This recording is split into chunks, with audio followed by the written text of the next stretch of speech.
Yesterday I wanna run away. I think I'll go back to that place I stay. Play on the server the TimeShot way.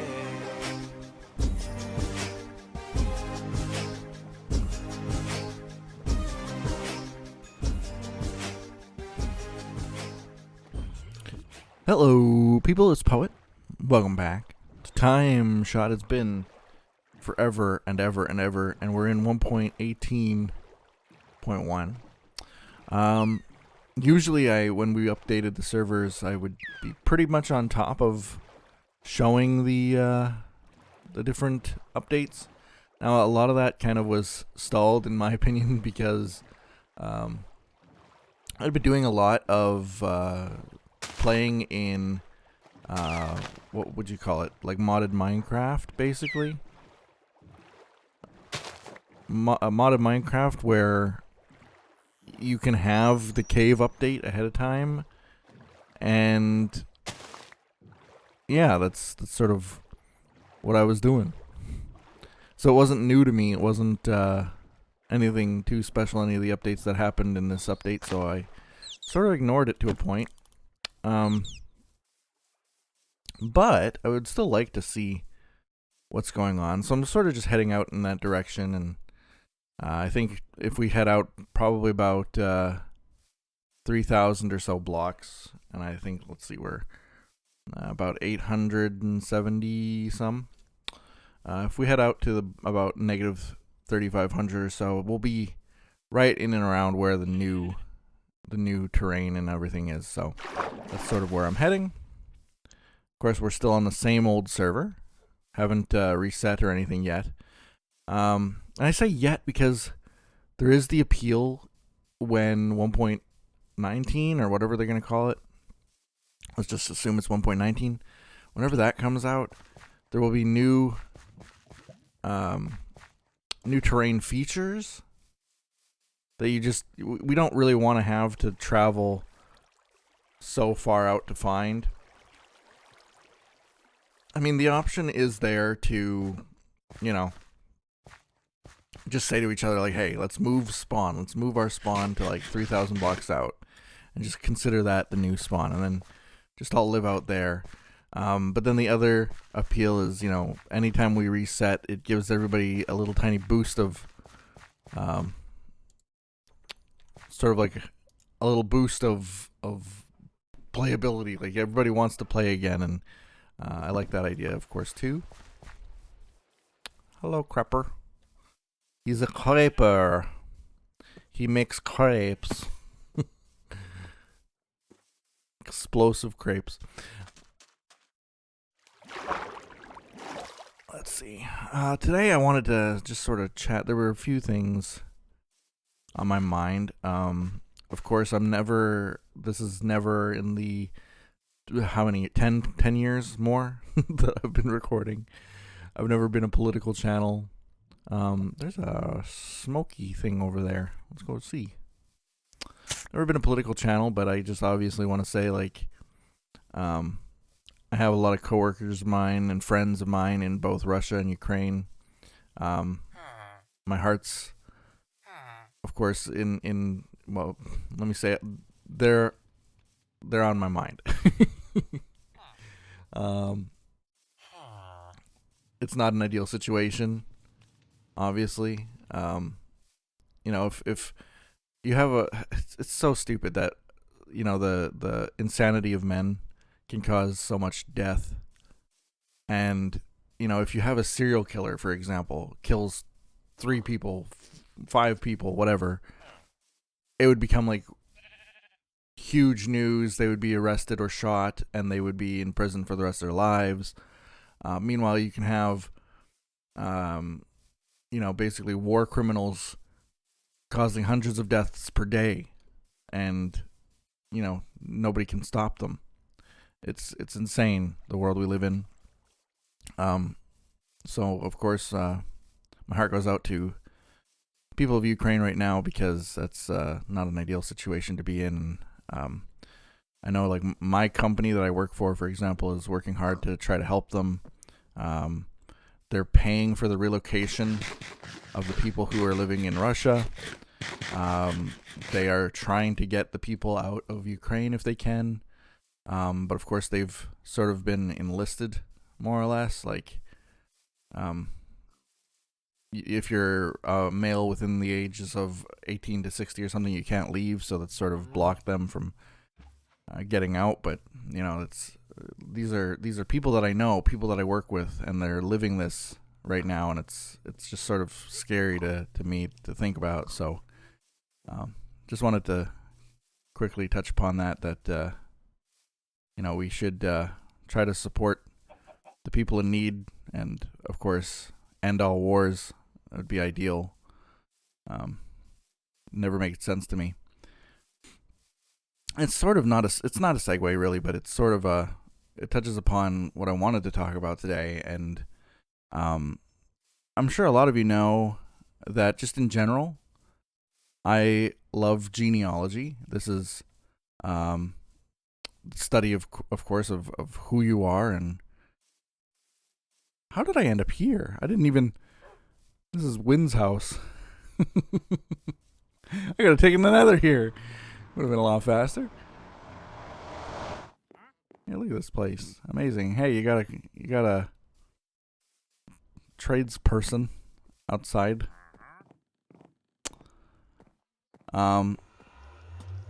Anyway, I guess I know that I'm going in the right direction if I found this place, because I think this is where I went before when I was traveling 3,000 some odd blocks out. It's sort of like if you hit this house, the little hobbit hole in the wall, you're in the middle of nowhere. You're gonna find new blocks soon. Anyway, I love genealogy, and I've studied it for my own family, and I think that it's something that everybody should do just to understand yourself better and where you came from and who you are, and what led you to where you are. Because I think that a lot of what makes you is in your family history, whether you like to believe that or not. Of course, I always push, and I have always pushed on this channel, being divergent in a way from your family. Not to say that you can't love your family or respect your family or follow what your family does, but to a point where if you have the ability to think for yourself and make your own decisions in life, then do that, because it's your life ultimately at the end of the day. And I really hate to say it, but one day, your parents, your grandparents, they might not be around, and you'll have to live for yourself, and you'll have to start making those decisions. So if you've been mature about your life, and if you know what is right for you and your family, then you can make those decisions for yourself easier if you've given it thought, I guess. I don't know. It's maybe not easier, but you'll help shape the world in a better way, I think, in general. And what I mean by that, like, it got me thinking today, because I've actually had it pretty good in that, I don't have any skeletons in my closet with my family. I know a lot of people can't say that, and I'm not saying that that's bad or anything. We all live with what we're given. But my family's been pretty chill, and looking back into my family history, I went back multi generations. So essentially, my family came from France originally, and they moved to Belgium, and then from Belgium they moved to Canada, and then me from Canada, I moved to the U.S. So it's a long family history, multiple countries. All I know from what I've read is like the basics, right? Get out of my way. You can only find the basics at that point. I don't know them as like people. I don't know what their opinions would be like. Let me see, how far out am I right now? Whoops, that's the wrong button. I'm at negative 2,700. So still a little ways to go, I think, before we're going to start digging down to see caves. But I feel like we might actually already be there. This feels so brand new and untouched where I'm at. Anyway, back to what I was saying. I might be able to glean a little bit more information from my dad if I were to say, like, hey, do you remember your grandfather? And he might be able to tell me a little bit about his grandfather. I know that I've had very, very brief conversations with my mother about her grandfather, and you don't really get, even from them, much of an impression of their personalities or who they were or what they talked like, or what their interests were or what their opinions were, politically or otherwise. It's you get an opinion, you get the oh well, my grandfather was a tall, dark-haired guy who did farm work or something like that. Like this is the description you get, but that's about it, right? So I wish that I had more information like that. But you can sort of get the opinion that, especially the older generations, and it's changing a lot now, but you get the opinion that doing what your parents did and following their path was much, much, much more common in the past than now. In fact, a lot of people still to this day, if you have a family business, it's like your grandfather or your father or mother, they've built up this business, so it's almost expected that, when you reach a certain age or when they reach a certain age, that they're going to retire, you're going to take it over, you're going to work on it. But not only with regards to like work ethic, but also your opinions on things, religious, political, otherwise, usually mirror your parents. And I can assume, because if that's the case for you, that it also was the case for your parents. And like I said, even more so back then, because it was just sort of the thing that everybody did. There was a huge, like, almost expectation, and it was a respect thing. Not to say that people nowadays are disrespectful of their families, but I think that to a point that is sort of true. There was a very rebellious, like, people just started sort of to rebel against their families and the parents, probably starting even in the 60s, but especially in the 80s. And nowadays, it's like, parents even encourage their children to go and be divergent and do what they want to do, which is great. I think that's heading in the right direction. As I've always sort of said, is that everybody should form their own opinions and, obviously take into consideration what everybody has to say. And, if your parents are special to you and they mean a lot to you, of course, like, consider, their thoughts and their opinions, and makes sense. So going back to what I was saying a little bit ago, where I sort of don't have any skeletons in my closet. My family was pretty chill, and, I was well taken care of and such. I also think back to, like, when I was growing up, and I know both of my parents are still alive. Both of them might hear this video, and so, I don't want to offend anybody. But the reality of the situation is that they were both fairly cruel to each other. I think they knew it. Well, of course they knew it, but, whether they admit it, I don't know. And not cruel in a way that, oh, here's the new generation right here, I can see it. Not cruel in a way that they were, like, ever physically abusive or anything like that. Nothing quite so extreme, thankfully. But verbally abusive, for sure. Which is so crazy. Like, my wife, Wynn, she I think really likes my dad, and she knows that I pick up a lot of my personality from him. So it's always hard to believe that he could be cruel in the way that he speaks. And yoink, what is this? Glowberry. Right. Can I, like, hang them? Oh, I can. Cool. There we go. We're getting some, look at these new little lily pad things. I want some for around the base. There's an axolotl in a, I don't have a bucket. Otherwise I'd grab them. I think we grabbed a bunch of axolotls in the last update.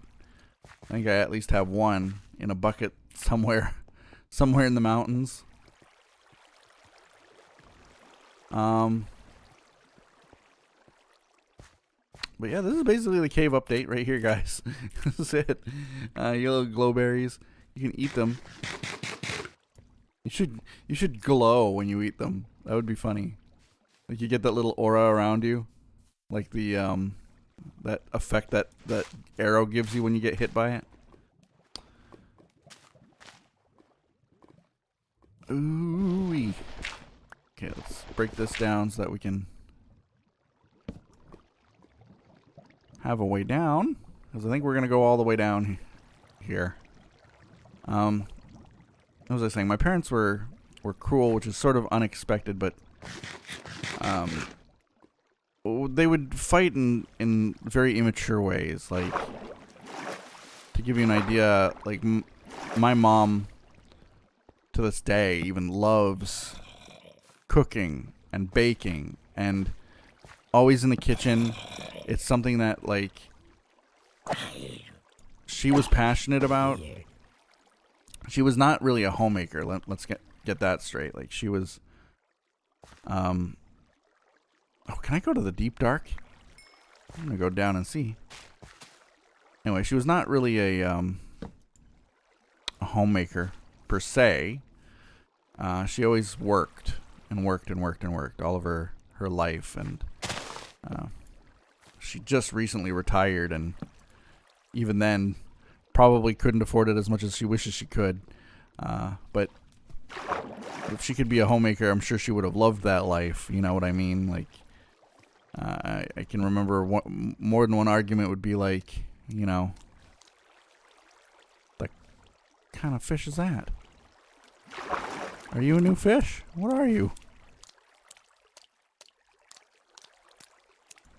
I can't grab it.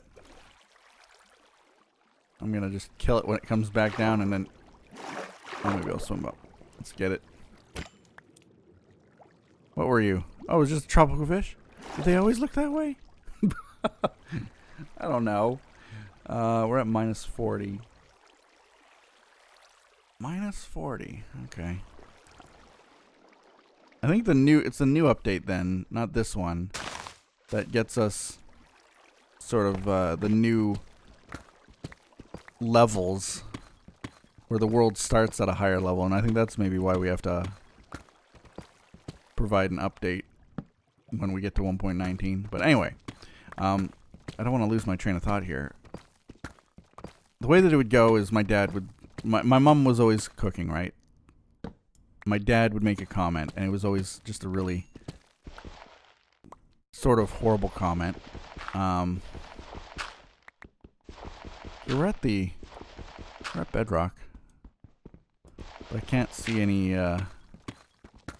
like clear way to get to the deep dark, so I don't think it's implemented yet. Maybe. What do I know about these updates?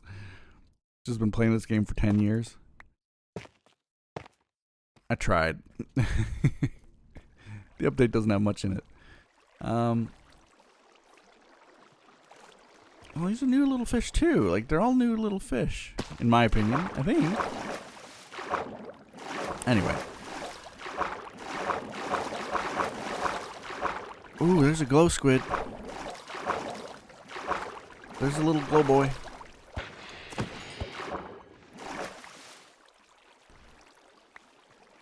What do I get? Glow ink sack. I don't know really what it does, but I'll take it.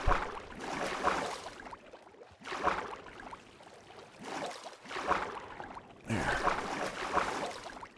So, yay. My mom would make a wonderful dinner, as an example. Especially when she tried to make something healthy. My dad, of course, doesn't like healthy food. And he would let her know it. So she would make some kind of a meal, work hard on making the meal, and he would just make one usually very silent comment, almost muttering under his breath.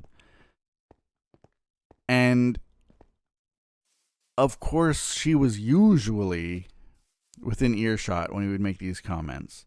Now, I don't know why he would make these comments, but he would basically say like, "Oh, we're having dog food tonight," type of thing. As if anybody thought that was funny to say when my mom had just spent, a good half hour to an hour making some kind of a meal for us. Who is he to say that kind of a comment? But he would. And so that was his part of the cruelty, right? My mother would then essentially berate him and freak out. She would argue and argue and argue for probably the next 5 hours.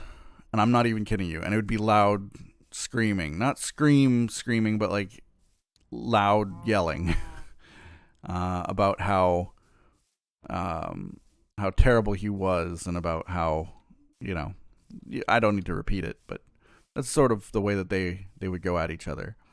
And the reason I bring all this up is because I remember like when my brother and I were growing up, I was not very kind to him, my brother.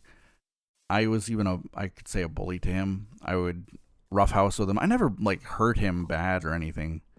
But I for sure like would roughhouse with him. I would push him down if he was standing up, kind of thing. And a lot of people would say like, "Oh, well, boys will be boys," and that's, just how brothers are. But it's not nice, and it didn't create a very good relationship between my brother and I.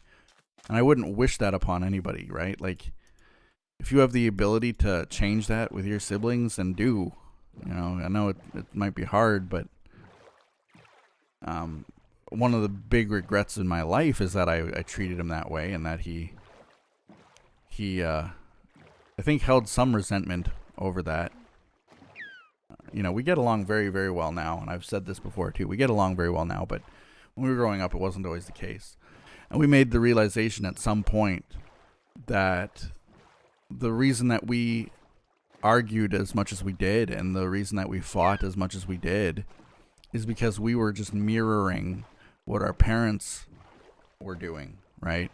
And it brings me full circle to the conversation I was trying to have here, is that, you learn from your parents more than any, or the people that take care of you, people that you're around, even, school friends.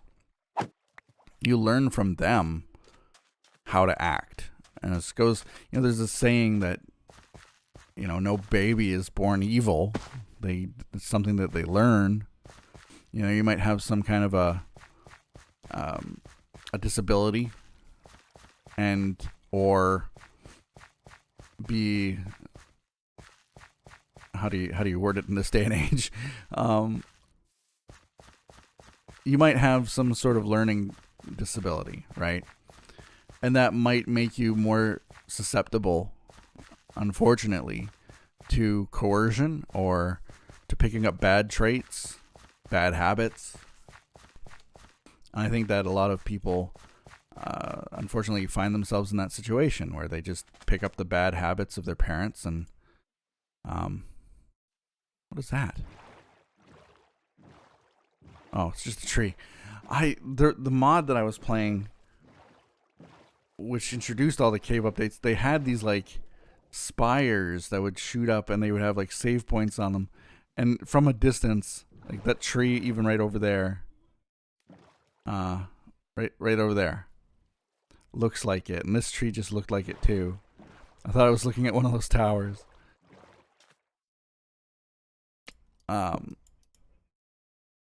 So my brother and I realized that we sort of picked up those traits from my parents. We're pretty sure. we didn't learn to be cruel to each other. And it wasn't like instinctive.